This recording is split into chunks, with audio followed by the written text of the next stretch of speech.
considering the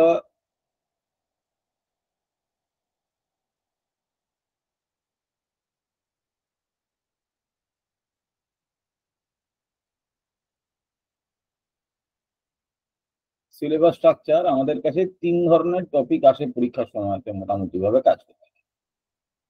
একটা হচ্ছে precis, একটা হচ্ছে ট্রান্সলেশন,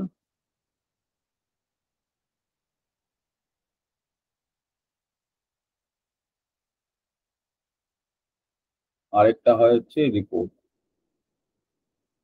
বুঝলে, প্রেসি এবং ট্রান্সলেশন নিয়ে আমি মূলত আগামী ক্লাসে কথা বলবো। আজকে আমরা কথা বলবো কেবলমাত্র রিপোর্ট নিয়ে। বাবা, টেকনিক্যালি রিপোর্ট 2 ধরনের হয়। হ্যাঁ, 2 ধরনের হয়। একটা হচ্ছে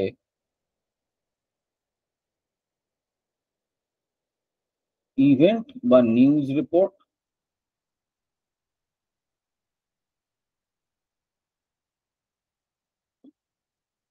আরেকটাকে আমরা বলি হচ্ছে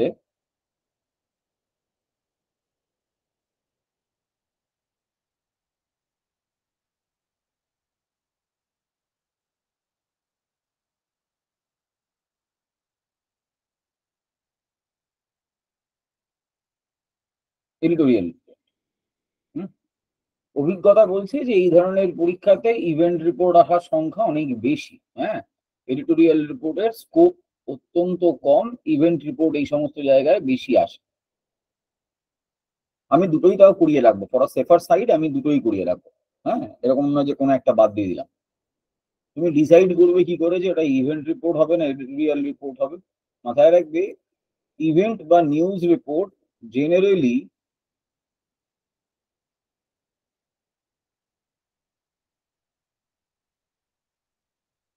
talks about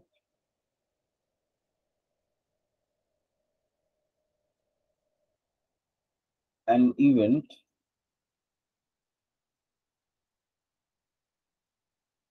in the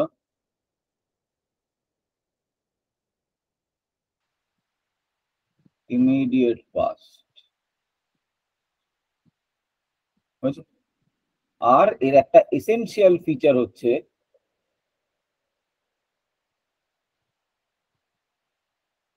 this report only narrates the event without any value judgment।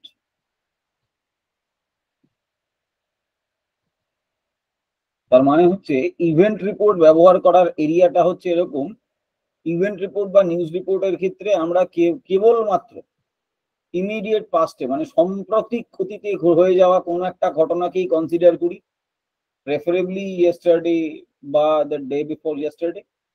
Otherwise এই ধরনের রিপোর্টের আরেকটা ফিচার হচ্ছে যে কেবলমাত্র ইভেন্টটাই ন্যারেট করা হয় উইদাউট এনি ভ্যালু জাজমেন্ট। এখানে কোনো ভ্যালু জাজমেন্টের জায়গা নেই, মানে ঠিক ভুল, হ্যাঁ না, সত্যি মিথ্যে এই সমস্ত তুমি সিদ্ধান্ত নেওয়ার লোক নও। বুঝলে, তুমি কেবলমাত্র ইভেন্টটাকে ন্যারেট করবে, ব্যাস তাহলেই হবে। পয়েন্ট ঠিক। whereas editorial report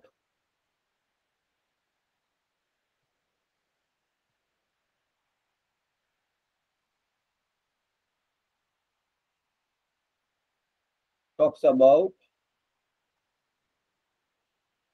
the impact or merit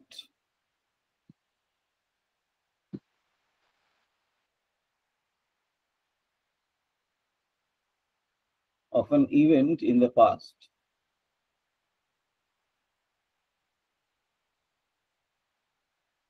বুঝলে, তার মানে কোনো একটা ঘটনা হয়েছে, তার ইম্প্যাক্ট বা তার মেরিট নিয়ে কথা বলার জন্য আমরা যে প্ল্যাটফর্মটাকে বেছে নেই, আমরা যে মিডিয়ামটাকে বেছে নেই, সেটা হচ্ছে এডিটোরিয়াল রিপোর্ট। বুঝতে পারলাম? আমি তোমাদের কতগুলো ফান্ডামেন্টাল লেভেলে এক্সাম্পল দিচ্ছি, নিজেরা একটুখানি সিদ্ধান্ত নেওয়ার চেষ্টা করো সেটাকে তোমরা কোন গ্রুপে রাখবে। ধরো রিপোর্টের টপিক এরকম এসছে,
বলো দেখি বাবা, দুটো টপিকের মধ্যে কোনটাকে তোমার ইভেন্ট বা নিউজ রিপোর্ট বলে মনে হচ্ছে এবং কোনটাকে এডিটোরিয়াল রিপোর্ট বলে মনে হচ্ছে? Blood donation camp organised by PQR welfare society, এটা হচ্ছে মানে ইভেন্ট নিউজ রিপোর্ট। চমৎকার। আর স্যার পরেরটা এডিটোরিয়াল। চমৎকার, ঠিক বলেছো।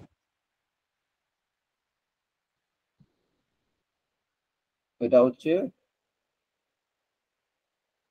ইভেন্ট রিপোর্ট, এটা হচ্ছে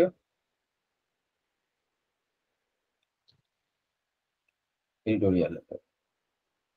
বেসিক ডিফারেন্সটা ক্লিয়ার হচ্ছে? এক ক্ষেত্রে তুমি কোনো একটা ঘটনাকে ন্যারেট করো, আরেক ক্ষেত্রে সেই ঘটনার ইম্প্যাক্টটাকে ন্যারেট করো। তার সোশ্যাল ইম্প্যাক্ট কি হতে পারে, তার ইকোনমিক ইম্প্যাক্ট কি হতে পারে, বা ওভারঅল ওই ঘটনাটা কি কি ইমপ্রিন্ট রাখছে, যেখানে ডিসকাস করো সেগুলো হচ্ছে সব এডিটোরিয়াল রিপোর্ট। আর যেখানে কেবলমাত্র ঘটনার বিবরণই অ্যাড করো তাহলে সেটা হচ্ছে ইভেন্ট রিপোর্ট। এবার স্বভাবতই যেহেতু এদের দুজনের কি বলবো আর কি, বক্তব্য আলাদা, ফলে বয়ানও আলাদা হবে, মানে এদের ধরন এবং ধারণ আলাদা হবে। মূল কথা হচ্ছে এদের অডিয়েন্সও আলাদা হবে। মানে নিউজ পেপার সবাই কিনছে, সবাই কিন্তু এডিটোরিয়াল পড়ার জন্য কিনছে না, that has to be clear very first. বুঝতে পারলাম? খুব সীমিত সংখ্যক লোকই কিন্তু নিউজ পেপার কেনার পরে এডিটোরিয়াল পড়ে দেখেন। হলো, ম্যাক্সিমাম লোকজনের কাজ হচ্ছে তার পাশে কি ঘটনা ঘটেছে সেই ইভেন্ট গুলোকে চেক করে নেওয়া, ব্যাস।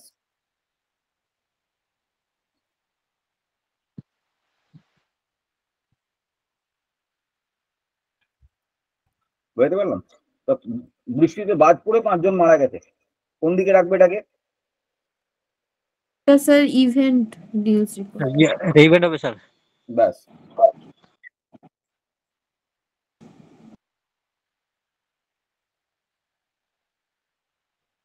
আর স্যার এখন বাজ পড়ার কারণ মানে বেড়ে যাচ্ছে, ওটা যদি হয় তাহলে এডিটোরিয়াল হবে। ঠিক, রিজন খুঁজতে। চমৎকার। তাহলে বেসিক টুকু ক্লিয়ার হচ্ছে। এইবারে আমাদের কাজ হবে হচ্ছে যে এদের ডায়াগনোসিস কিরকম ভাবে হবে, মানে আমরা অ্যাপ্রোচ করবো কিভাবে।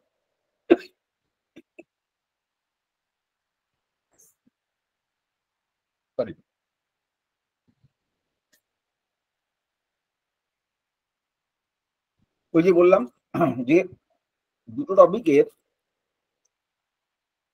যেহেতু বয়ান মানে বক্তব্য আলাদা হয়, সে কারণে এদেরকে লিখবার যে টাইপ, সেই টাইপটাও একেবারে আলাদা হয়। হ্যাঁ, তো লেখার ধরন, বক্তব্য আলাদা, এদের অডিয়েন্সও আলাদা।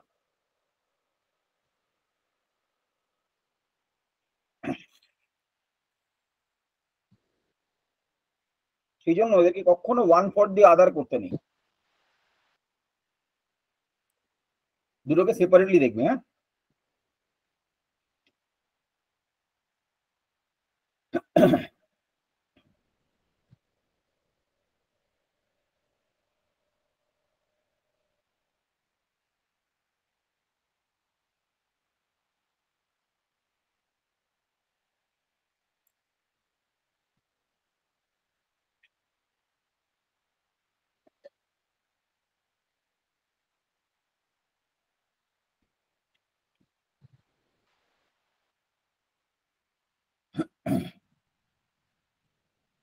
একদম প্রথমে হয় হচ্ছে একটা হেডলাইন।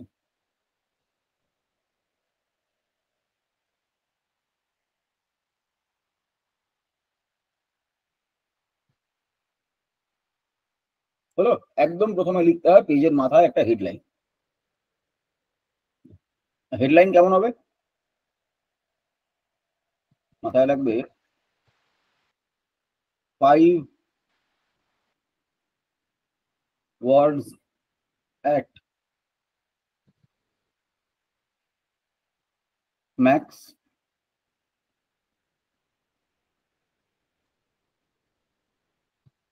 could be 7। তার মানে 7-এর চেষ্টা করবে 5-এর মধ্যেই রাখার, কিন্তু 7 যেন কোনোভাবে এক্সিড না করে। This is the upper limit you can travel up to. হ্যাঁ, 5 থেকে 7টা শব্দ ইজ দ্য হাইয়েস্ট ওয়ান, তার বাইরে কোনোভাবেই তুমি যাবে না।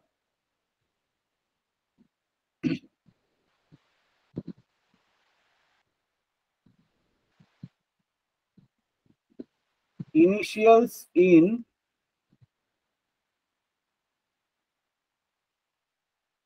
block letters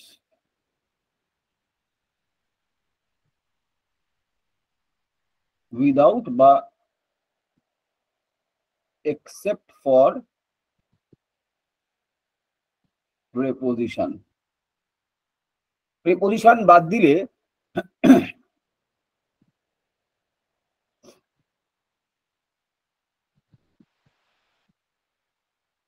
আচ্ছা তোমরা ছেড়ে দাও, তোমরা একাডেমিক ফরম্যাটে এগো, নন একাডেমিক ফরম্যাটে এগিয়ে না। তোমরা কাজ করো, তোমরা পুরোটাকে ব্লকেই লেখো, তাহলে আলাদা করে আর সাব হেডিং এর প্রয়োজন পড়বে না।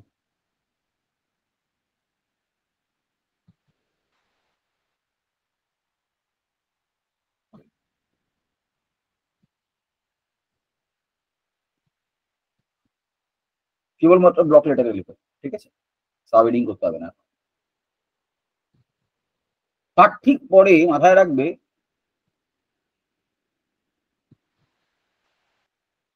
মাস্ট নট contain any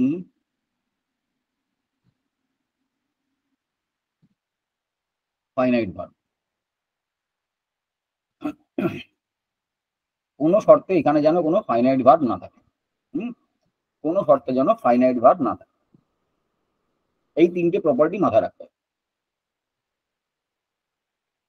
যেখানে হেডলাইন লিখছো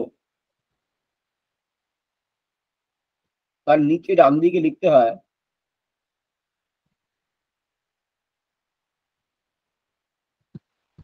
বাই লাইন। বাবা, এই বাই লাইনে দুটো কথা লেখা যায়। একটা লেখা যায় বাই আ স্টাফ রিপোর্টার, বা লেখা যায়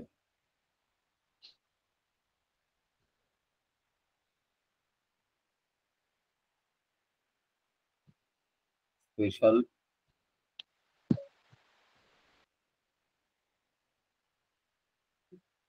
বা লেখা যায়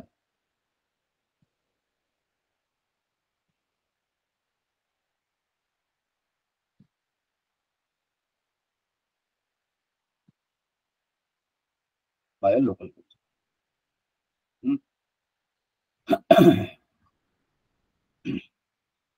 এর ঠিক উল্টো দিকে যেখানে বাইলাইনটা লিখেছো তার ঠিক আচ্ছা এখানে মাথায় রাখবে তিনটে অপশন দিয়েছি মানে কিন্তু তিনটে লিখেছো না আবার।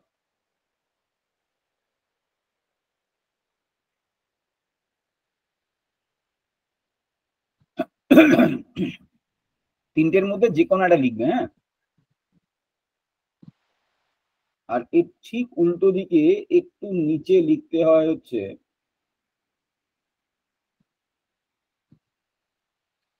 প্লেস কমা ডেট লিখে কোলন দেবে। মাথায় রাখবে প্লেস যেহেতু সরাসরি লেখা যায় না, একটা ডিসগাইজ মেনটেন করতে হয় আমাদেরকে। সেখানে প্লেসের জায়গায় লিখবে ওই MNO PQR ABC কিছু একটা লিখে দাও, কমা দেবে, দিয়ে ডেট লেখার ফরম্যাট হচ্ছে মে 14। THNDEST কিছু লেখার দরকার নেই, সোজা কলম দিয়ে দেবে। বুঝতে পারলাম? এবং এর ঠিক ডান দিক থেকে লেখা শুরু করবে।